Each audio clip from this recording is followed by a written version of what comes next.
Okuduğumuz kitaplara kolaylıkla ulaşabiliyorsak bunun en büyük sebebi hiç şüphesiz matbaadır.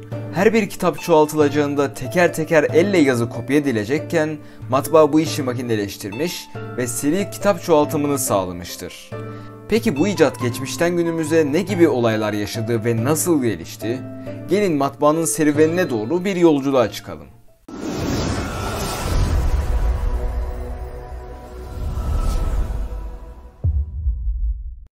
Baskı kalıpları kullanılarak yazının bir kağıda aktarılması ile ilgili bilgiler ilk defa Çin kaynaklarında geçer tarihte. Çin'de 593 yılında bu baskı yöntemi bir düzene aktarılarak matbaa denilen icat çıkar ortaya. Uygurların Maniheizm dinine geçmeleri ve Çin etki alanına girmeleriyle beraber matbaacılık faaliyetleri burada da başlar. Kutsal kitaplar Uygur alfabesine çevrilerek bu matbaalarda basılır ve önemli merkezlerde tutulur. Bu süre zarfında matbaanın kullanım alanı Doğu Asya ile sınırlı kalır. Ancak baskı teknikleri daha pek çok yerde önceden beri kullanılmaktadır. 5. yüzyıla baktığımızda baskı yönteminin ilk olarak kumaşlara yapıldığı görülür. Matbaaya benzer bir teknikle Mısır'da ağaçtan oyma kalıplarla kumaşa baskı yapıldığı pek çok kaynakta belirtilir. Çinliler sadece bu basım tekniğinin yazıda kullanılabileceğini ve kitap çoğaltma işleminin kolaylaştırılabileceğini fark eder. 751 yılındaki Talas Savaşı'nda Çinliler ve Araplar karşı karşıya gelir. Çin önlerine kadar giden Araplar sadece savaşı kazanmakla kalmaz, aynı zamanda Çinlilerle kültürel etkileşimde bulunur.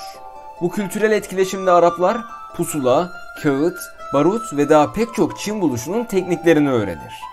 Öğrendikleri bu teknikler arasında matbaa da vardır. Araplar matbaayı kullanır ancak tam olarak sistematikleştirdikleri söylenemez. Tek tük baskılar yapılır bu şekilde. Nasıl ki Talas Savaşı'nda Araplar Çinlilerden matbaayı öğrendiyse, aynı şekilde Avrupalılar da Haçlı seferleri sayesinde matbaayı öğrenir Araplardan. Bir süreye kadar onlar da matbaa tekniğini değiştirmez. Bu sürede harf kalıpları yapılmakta, belli bir sıraya dizilmekte, daha sonra bu diziler mürekkebe batırıldıktan sonra kağıda baskılanmaktadır. Evet, belki elle yazılmaktan hızlı olabilir ama hala fikirlerin kolayca yayılmasını sağlayacak kadar hızlı değildir bu teknik. Aradan yüzyıllar geçer. 1450 yılında Johannes Gutenberg, hareketli parçalarla yazı baskısı yapabilen bir matbaa makinesi icat eder. Johannes Gutenberg, zamanın kredi vereni Johann Faust'tan aldığı krediyle basım evi kurmuş ve matbaa devrimini başlatmıştır. İlk olarak İncil'in basımı yapılmış ve gayet uygun fiyatlarla satılmaya başlamıştır. Kısa sürede çok fazla talep gören bu yeni matbaa tekniği tüm Avrupa ülkelerine hızla yayılmıştır. Bu teknik tifo olarak isimlendirilmiş ve ekonomik anlamda büyük kazançlar getirmiştir. Johannes Gutenberg dünyada modern matbaacılığın babası olarak kabul edilir. Gutenberg'ün bu başarısı aydınlanma dönemine katkıda bulunmuş, bu dönem düşünürlerinin eserleri kolayca halka ulaşmıştır. Bu modern matbaacılık tekniği İbrahim Müteferrika'nın çalışmalarıyla Osmanlı İmparatorluğu'na da ulaşır. 1727 yılında Darü't Tıbaatil Amire isimli ilk matbaanın kurulmasıyla ilk modern matbaa çıkışlı eserler basılmaya başlanır. Ancak o zaman bir şart vardır. Dini kitapların basılması yasaktır. Onlar elle çoğaltılmalıdır. O zamanlarda hem bu dini kitapları çoğaltarak geçimini sağlayan insanların işsiz kalması gibi bir problem vardı, hem de halk dini bir kitabın üzerine kilolarca yükün bastırılmasının kitaba saygısızlık olacağını düşünüyordu. Bu yüzden Gutenberg'ün matbaasının aksine ilk basılan eser bir din kitabı değil, Lugati Vankulu isimli bir sözlüktü. Daha sonraları yavaş yavaş dini hassasiyetlerle ilgili çözümler bulunmuş ve her türlü kitabın basılmasına müsaade edilmeye başlanmıştı. Matbaacılık sektörünün bu denli gelişmesi yeni bir yazı türü de ortaya çıkarmıştı. Gazeteler. Artık haberler kulaktan kulağa yayılmayacaktı.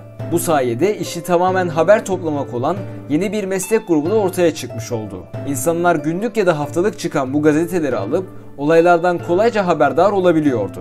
Bu sırada matbaacılıkta büyük çaplı değişiklikler oldu. Baskıyı yapacak levha, motor ve pistonlara bağlanarak bir otomasyon sistemi inşa edildi. Artık kalıp yapıldıktan sonra motor çalıştırılıyor ve hiçbir uğraş gerektirmeden yüzlerce ve hatta binlerce baskı işlemi gerçekleştirilebiliyordu. Bu tabii ki en çok gazetecilik sektörünün işine yaradı. Birkaç saat içinde bütün şehrin okuyacağı gazeteler baskıdan çıkabiliyordu. Dijitalleşme çağına geçilmesiyle beraber matbaacılık çok daha hızlı bir yol kat etti. Artık kalıpların elde yapılmasına gerek kalmamıştı. Yazılacak metin önce bilgisayara yükleniyor, sonra bilgisayarda bu komutu algılayarak metal levhalardan kalıp oluşturuyordu. Üstelik tahta kalıptan metal levhaya geçilmesi de yazının okunaklığını arttırmış, daha keskin hatlı harf kullanabilme şansı vermişti. İşte elimizdeki kitaplara kolayca ulaşabilmemizi sağlayan matbaaların serüveni buydu. Böylece bir videomuzun daha sonuna geldik. Videolarımızdan haberdar olmak için abone olmayı ve bizlere destek olmak için videoyu beğenmeyi unutmayın.